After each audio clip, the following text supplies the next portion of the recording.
अब मैं कहीं निर्वासी और मुझको काल नहीं खा कोई वास हो बैठता है काल खाए निर्वास हो जाए कि काल गुरु शिष्य मुझ में नहीं और नहीं कोई गुप्त रवासी ज्ञान ध्यान जप तप नहीं साधन रानी लाभ नहीं आस कहीं को नहीं अद्वैत के मां क्यों बने को के फिर बतायो ईश्वर जीव मुझ में नहीं ना कोई शब्द ठहरासी मेरा स्वरूप अद्वैत का फिर जीऊंगा तू ही रवास अब ना जीव है ना ईश्वर है जिको समष्टि है नहीं जिकी वो तो ईश्वर है और व्यष्टि है जिको जीव है दो प्रकार की जिकी माया है माया ही है जीव ईश्वर है जिकी दोनों ही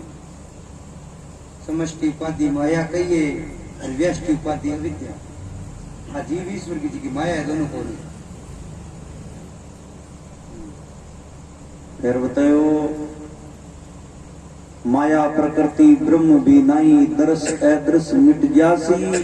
निर्गुण सरगुण दोनों नहीं फिर आप में आप समास अब आप में आप समाग्यो नहीं जब की कोरे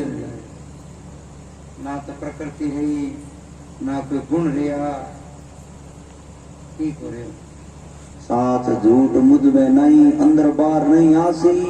कह कबीर ए खंड है बोलत बचन थक जासी। अब वो एक खंड है भी खंडित हुए को नहीं